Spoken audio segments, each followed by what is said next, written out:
Yeah, I mean, you can't really, there's no question we accomplished a lot. We had 4 girls honored for all conference awards this weekend. We had 21 wins on the season, and that's an incredible accomplishment. These seniors had never won a GLIAC tournament match, and so beating Davenport was a huge accomplishment. To be ranked, in the regional rankings for as long as we were was a huge accomplishment. I mean, it was a great year, and I told him last night that I mean, I couldn't have asked for a better first season as a coach with a better group of people. It's just it's a very difficult scenario to be in, because we went from we lost to Tech, and it's Tech, and they did a nice job, and they outplayed us. But you have that moment where the seniors, there's this what if moment, like, are we going to make the tournament still? And so you're sad, but you're kind of hopeful still, and we thought the cards were falling in our favor, and so then you come and you still think you're in it, and we get together and watch, and you see we're not in it, and you have to relive the moment, and it's 10 times worse. It's tough, but I mean, that's part of why sports are amazing, because anything can happen. It's the best reality TV, because you just don't know. Every night anything can happen, and so it was. I actually retweeted the Tech coach, learning that he made it, because he couldn't believe it. Right? I mean, it was playing out, and it was like, we're in. They didn't beat Ferris, they're out.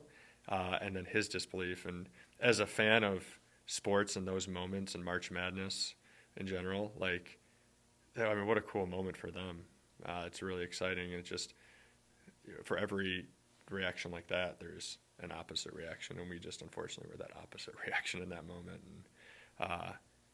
And the team handled it so well. I'm so proud of them, because that's about as, I'm sorry, I'm going on a tangent, but I've obviously not slept and been thinking about it for 15 hours. It's just that was the most out-of-body experience I've ever had, because I don't know if any of you guys watched it, but they said from the UP first, and we all cheered.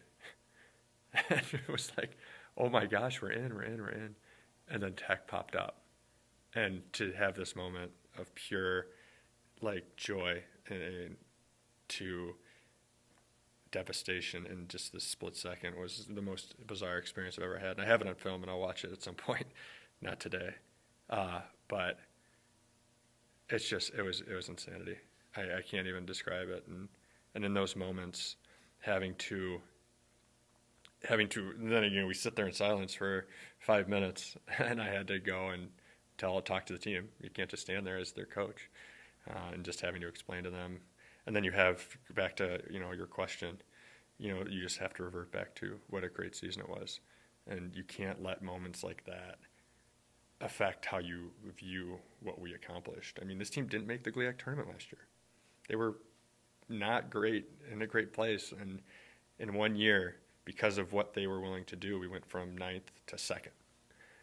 That's a heck of an accomplishment, to play in the semifinals of the GLIAC tournament and to be in that conversation. And I think, I haven't looked, but I think we're the best blocking team in the country. That's a huge accomplishment in all Division II.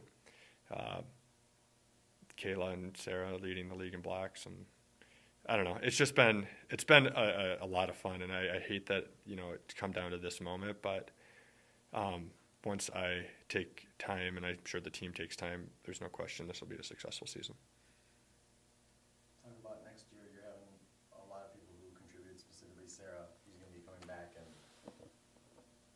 for as much success as they had this year, they're probably going to have a huge chip on their shoulder going into next year. Yeah, obviously we're already thinking, not that they need motivation, but we're thinking of things we can say or do to help remind them and make sure that the ranking committee has no say in it. But yeah, I mean, we haven't done any sort of release yet, but we've signed 4 new players already for next year.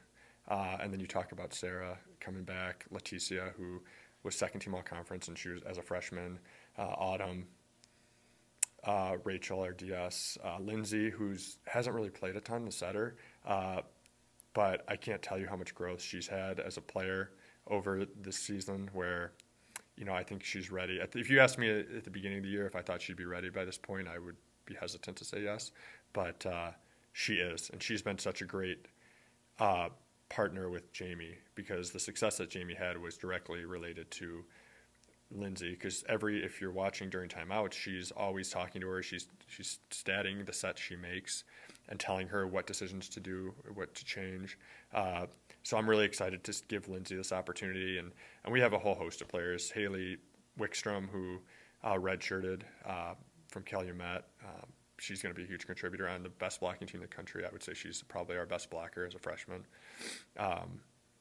So next year, I have little doubt that we're going to be right back, in this position, if not better. Because, if you ever need a moment to, be motivated, last night was definitely it. So we'll be ready to go. What did it take for you to get a team to go from ninth to second? What specifically did it involve? I think, there's a lot of little things that you do, but the overriding thing is this team needed to believe that they could do it. Because this is the team that was here last year, basically. We added a couple people, but a lot of it was me just constantly reminding them of how good they can be, and doing exercises. One of the things that Kristen, my assistant, introduced that we do after every weekend is we'd sit in the locker room probably for about a half hour. We'd talk about the weekend a little bit, but then they would go around each of them and they'd say something positive that they did themselves and then something positive that their teammate did. And even in those, you can take those moments when you suffer a tough loss, like the loss we had to Tech at home. It was our only match for the weekend, so that's the only thing we could talk about. You take this thing that maybe has this negative energy and you can turn it into this positive thing. So when we're done talking, a player who maybe is dwelling on this mistake they made, another player might point to him and say, "Hey, you served really well," or "I thought you blocked really well." And then now they're taking this negative feeling, they're turning it into a positive, and then when they walk in the gym for practice that day after we talk, they have a different feeling about, themselves. And that goes a long way. I think in athletics in general, just having belief in yourself and trusting your teammates and things like that leads to big strides. And in the game of volleyball, you're playing on this very small surface with 6 people that have to cover the space, and so you have to have trust and belief in each other, and that's what Chris and I really tried to make a point of doing. And you don't really know if it's going to work or it's not going to work, but in this case, you need the buy-in, and the girls bought into that, and so it was really cool to see, and to say that I had any, I'm not Belichick or Popovich or anything like that. It's not that. It's just me coming in and saying, I believe in you guys, and I think we're going to be freaking good, and you need to believe that too. And that was it. And then we were off, and that's what happened.